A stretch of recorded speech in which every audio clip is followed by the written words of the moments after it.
Bienvenue sur Only Up to You saison 2. Vous recherchez des coups de boost, de la motivation et du bousculement en toute bienveillance? Ça tombe bien, c'est ma passion.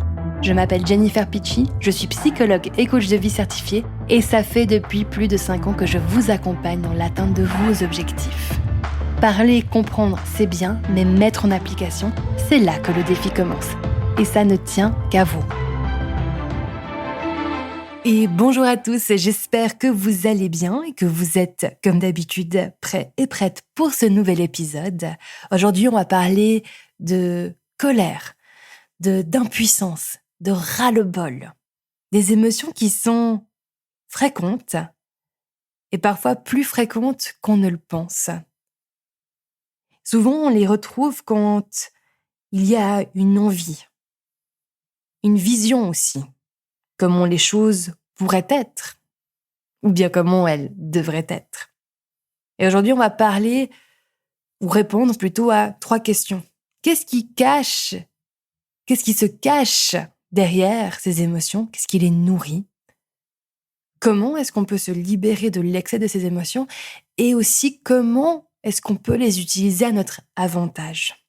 Trop souvent, je remarque que dans le cas du développement personnel, il y a un peu une image qui est véhiculée de la personne qui a fait tellement de développement personnel qu'elle est sous contrôle sur tout. Et à nouveau, on est à nouveau dans ces anciens clichés que si on ressent de l'amertume, de la colère, etc., c'est que soit on n'est pas assez en contrôle de nous, soit on est peut-être en train de nourrir des émotions qui, d'une certaine manière, indiqueraient peut-être que l'on n'est pas si, entre guillemets, évolué ou développé que ça. Et aujourd'hui, j'aimerais un petit peu démystifier tout cela et vous réconcilier avec ces émotions pour qu'elles puissent vous servir, parce que chaque émotion vous sert. Parfois, par contre, elles sont activées d'une manière qui n'est pas la plus utile, la plus appropriée pour vous. Parfois, l'on peut aussi dépenser une quantité d'énergie, donc du coup sous la forme d'une émotion, dans une direction qui n'est peut-être pas là où vous allez le plus, on va dire, comprendre, avancer, apprendre et avoir de l'impact. Donc vraiment, la colère, le sentiment d'impuissance, de ras-le-bol, étrangement, est une émotion, un ressenti que l'on retrouve fréquemment chez les high performers, donc chez les personnes qui sont impliquées, déterminées au niveau professionnel, au niveau sportif, dans leur vie, qui font vraiment de leur mieux, mais qui parfois, il y a cette colère qui vient. Alors justement, qu'est-ce qui se cache derrière tout ça? Qu'est-ce qui nourrit? Si on va sur la colère, vraiment, la colère à la base, cette émotion, elle est là pour défendre, protéger, indiquer que maintenant, ça suffit. La situation, comment la personne est en train d'agir, peu importe finalement, il y a cette indication de là, non. Et elle est super utile, cette émotion. C'est une forme de gardienne, vraiment, elle est là pour protéger et défendre. Puis la colère, elle peut avoir plusieurs nuances. Elle peut être intense, explosive, elle peut être calme, elle peut être froide, elle peut être aussi chaude, bouleversante, elle peut être aimante. Donc, c'est de se poser la question, est-ce que là, quand je ressens de la colère, est-ce que je ressens de la colère qui est, entre guillemets, saine ou non? Et comment savoir, comment différencier, c'est finalement qu'est-ce que c'est en train de nourrir chez vous? Ce qui m'amène aux autres aspects. Si la colère est en train de nourrir une forme d'amertume, un sentiment d'injustice, là, c'est une indication pour vous d'aller transformer cette blessure. Mais la transformer tout simplement en allant la reconnaître. Peut-être que vous avez déjà fait énormément de travail sur vous. Et si on l'a fait ensemble, cela va, de toute façon, ça va vous rappeler quelque chose. C'est de pouvoir dire, hey, ok, voilà, ça y est, elle est là, elle est de retour, cette blessure, ce truc, ce schéma que je connais si bien, qui s'est réactivé. Ok, je peux l'accueillir parce que ce à quoi je fais face, c'est face. Mais peut-être que vous remarquez que cette colère, elle nourrit en fait, et elle protège une vision, un principe, peut-être un idéal. Là, il y a quelque chose d'assez fin à se poser. Par exemple, parfois, je suis en colère lorsque je n'arrive pas à faire le travail qui pour moi est important de faire pour continuer à construire, à faire ces prochaines étapes pour mes projets personnels et professionnels. Là, il y a une colère, il y a une frustration parce que c'est mince, de nouveau, ces situations du quotidien, ces trucs qui m'empêchent de faire et de mettre en place les choses, elles sont là. Et j'en ai marre. Là, c'est une colère qui, pour moi, est saine et utile parce que je la transforme ou je l'oriente après sur bon, comment est-ce que je peux apprendre de ce qui est en train de se passer là pour que ces situations-là ne continuent plus de se reproduire. Et bien entendu, c'est un processus. C'est pas parce que tout d'un coup, je me pose cette question-là que j'ai une idée, une prise de conscience et que là, tout d'un coup, super, c'est bon, c'est en place, pas de problème. Non, c'est pas une prise de conscience n'est pas suffisante, mais ça sera l'objet d'un autre épisode, d'accord? Mais dans ce même genre de situation, voilà, je suis interrompue dans mon flot de travail, mon agenda s'est rempli d'imprévus, du coup, je ne peux plus être à 100% impliquée, présente dans les projets qui sont importants pour moi. Naturellement, il y a la colère qui se déclenche parce que mince, je suis pas d'accord, j'ai envie de protéger mon projet. Mais à ce moment-là, si je ne surveille pas, entre guillemets, mes pensées et mes dialogues intérieurs, et que je commence à nourrir cette colère avec un dialogue intérieur qui va plus de l'ordre de c'est pas possible, je vais jamais y arriver, et de toute façon, voilà, c'est le monde qui est contre moi, les gens ne veulent pas me voir réussir, ya baba, je vais commencer à entrer dans une forme de victimisation qui est en soi très normal et naturel. L'idée, c'est pas de là dire ah bah voilà, c'est pour ça que je me mets en posture de victime, etc. Et du coup, je vais aller me flageller 4 fois pour me dire que encore une fois, même là, je fais faux. Ok? Souvent, vous me faites ça aussi. Vous prenez conscience d'un de vos mécanismes et ensuite vous vous auto-jugez dessus en vous repunissant dessus, en vous disant peut-être qu'après avoir fait ça, ça ira mieux. Non, mes amis, ok? C'est ça à quoi ça sert, si vous voulez, le coaching, l'auto-coaching. C'est de se connaître, pouvoir identifier, tiens, il y a une émotion, elle a cette information-là. Là, j'ai le choix, je peux aller nourrir l'émotion de manière saine ou non. Et là, c'est là où ça ne tient qu'à moi. C'est où je vais choisir de focaliser l'attention qui est important. Donc ça, c'est pour la colère. Pour ce qui est de la frustration, souvent, c'est dans le côté, ce n'est pas comme on aimerait que ce soit, c'est pas aussi bien, peut-être que c'est les autres qui ne font pas les choses comme vous le feriez, qui ne se donnent pas autant de peine, qui ne font pas des efforts. Enfin, bref, la frustration, elle est mélangée, c'est une forme de colère aussi, hein, c'est une nuance. Eh bien, cette nuance-là de colère, elle est souvent intimement liée avec les exigences que l'on a pour soi, pour les autres.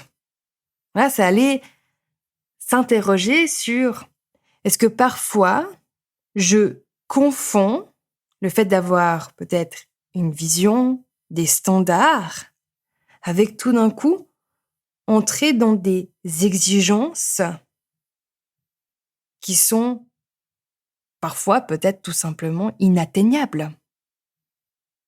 Et vous savez, c'est le fameux effet miroir, hein.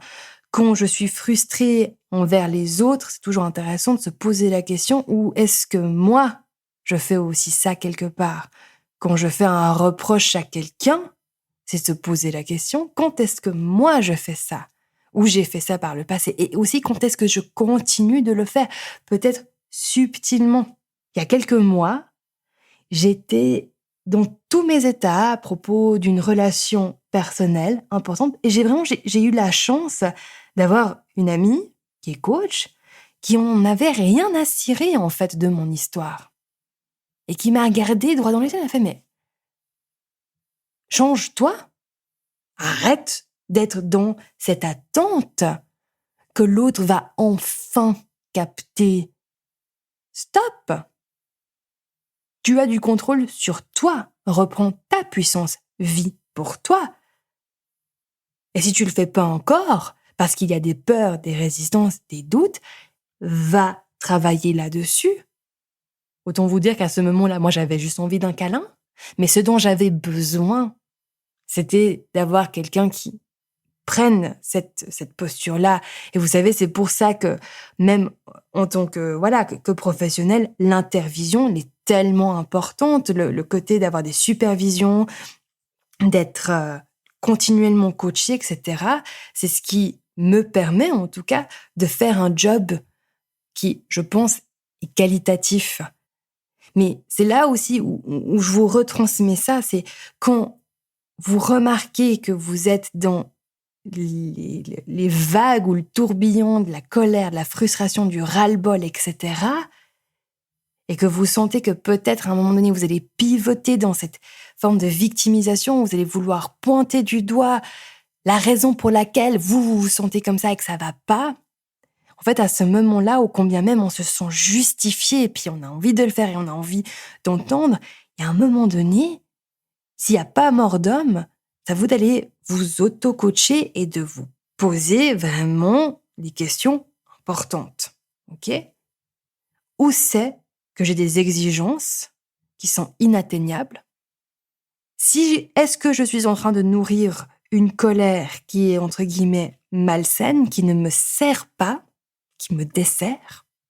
Si oui, quel est l'avantage qu'il y a à être là-dedans? Ça me protège de quoi d'autre? Peut-être qu'il y a d'autres peurs, d'autres doutes, d'autres appréhensions. Peut-être que, d'une certaine manière, on est coincé, on se dit, soit je suis en colère et je suis frustrée, soit je dois faire quelque chose que finalement j'ai vraiment pas envie de faire, peut-être partir, peut-être oser agir d'une manière qui, et d'une certaine manière, pourrait mettre pas en péril, mais qui pourrait complètement faire changer, en fait, la dynamique d'une relation, d'une situation professionnelle, amicale. C'est quand vous allez là-dedans que peut-être vous allez commencer à comprendre où il y a vraiment les opportunités pour grandir et d'une certaine manière aussi se solidifier. Et puis après, il y a cette fameuse émotion de ras-le-bol. J'en ai juste ras-le-bol cette émotion-là, elle est aussi hyper liée à l'impuissance parce que c'est finalement, je suis en train d'accepter que là, mieux vaut que je laisse tomber. Donc c'est le lâcher-prise de je laisse tomber, je capitule, maintenant ça suffit, j'en ai plus rien à cirer, ciao. Je claque la porte et je ferme. Qui est un lâcher-prise qui est différent du lâcher-prise de ok, je lâche prise là-dessus parce que je suis en train de comprendre des choses importantes et je grandis et du coup, ok, je laisse ces choses-là couler parce que il y a mieux à faire. À nouveau, c'est des dynamiques qui sont très différentes. Donc là, derrière le ras-le-bol, souvent, il y a ce côté, c'est une impuissance. Peu importe ce que je vais dire, ce que je vais faire, ça ne va pas changer. L'autre ne va pas changer. Et on tombe souvent dans ce piège-là alors que l'on sait pertinemment bien que l'autre ne peut pas changer parce qu'on lui dit de changer. L'autre change parce qu'il ou elle a décidé de le faire. Vous n'avez pas le pouvoir de faire changer qui que ce soit. Vous pouvez peut-être influencer, encourager, mais vous n'avez pas le pouvoir de faire changer quelqu'un. Alors comment se libérer de l'excès de ces émotions? C'est les laisser sortir, d'accord? Donc là, les émotions un peu de colère, c'est des émotions de feu. Donc elles vont demander à un moment donné de vraiment être peut-être plus dans des gestes, de bouger, de crier, de hurler, de faire ce que vous avez à faire pour juste laisser cela sortir. Mais attention, c'est là où on en revient justement avec cette différence avec les dialogues, les discours à l'intérieur, de ne pas continuer à la nourrir après. Parce que parfois, on sort la colère et puis après, on repart dans mon schéma de pensée, dans mon dialogue à l'intérieur et on recontinue, on remet la machine en marche, si on veut bien. Attention, on parle ici de libérer l'excès pour que vous puissiez ensuite revenir sur un raisonnement et plus constructif. Quand vous êtes sous le coup d'une émotion qui est intense, laissez-la sortir. Ensuite, essayez de raisonner, mais contrôlez l'espace dans lequel vous la laissez sortir. C'est parce que je suis en train de vous dire, OK, il faut la laisser sortir, que du coup, vous devez prendre la première opportunité que vous avez pour vous lâcher complètement sur cette pauvre personne ou cette pauvre situation ou ce pauvre coussin, etc. D'accord ?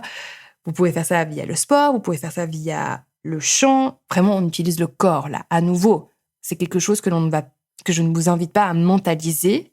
Je vous invite à laisser le corps libérer tout cela pour vous. Puis comment utiliser tout cela à notre avantage, finalement ? C'est quand il y a de la frustration, il y a du ras-le-bol, etc., c'est qu'il y a de l'énergie aussi. Et ça, c'est chouette, finalement. Donc, c'est dans un premier temps, de revenir à clarifier. Là, c'est quoi qui est important pour moi ? Vraiment. OK. Et c'est tellement important que je vais me mettre en colère pour ça. OK.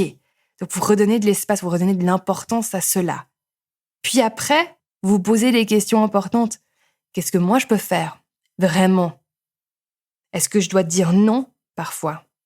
Quelles sont les choses peut-être que je dois arrêter de faire ? Et comment est-ce que je peux utiliser cette colère, cette frustration, ce ras-le-bol pour alimenter ce maintenant, il y a un changement, il y a des choses qui, non, je ne ferai plus parce que ça suffit et j'ai plus envie de me sentir de cette manière-là. Que ce soit des actions concrètes que vous posez, donc des comportements, ou bien aussi des pensées que vous avez. Parce que le fait parfois de juste dire non à soi-même, à sa tête, qui veut aller dans une direction, qui vous propose une phrase, une idée, une image, de pouvoir dire non mais maintenant ça suffit à sa propre tête, c'est un excellent outil à avoir, c'est une excellente compétence. Donc vous pouvez aussi utiliser cette colère pour dire maintenant, ça suffit parce que c'est une colère saine qui est dans le but de vous protéger, de protéger votre bien-être et ce que vous avez vraiment envie de construire pour vous, pour votre famille, pour votre entreprise, pour votre animal domestique aussi. Voilà. Bon, avec ça, je vous laisse. Je vous fais des énormes bisous et je vous dis à la semaine prochaine. Hey, si vous aimez ce contenu, n'oubliez pas de vous abonner à la chaîne et à la newsletter afin d'être tenu au courant des nouveautés. Aussi, si vous êtes prêt ou prête à passer à la prochaine étape, venez nous rejoindre sur Unlocking You. C'est le programme de coaching destiné à tout professionnel ambitieux et déterminé qui ne souhaite plus compromettre sa santé mentale et ses relations pour son travail. Si vous avez envie d'aller encore plus loin, le programme Game Changer est fait pour vous. C'est un programme premium exclusif, du one-on-one avec moi qui active les 5 piliers de la haute performance, vous permettant de déclencher les changements et libérer tout votre potentiel sans exploser en plein vol. Vous avez tout en note de podcast.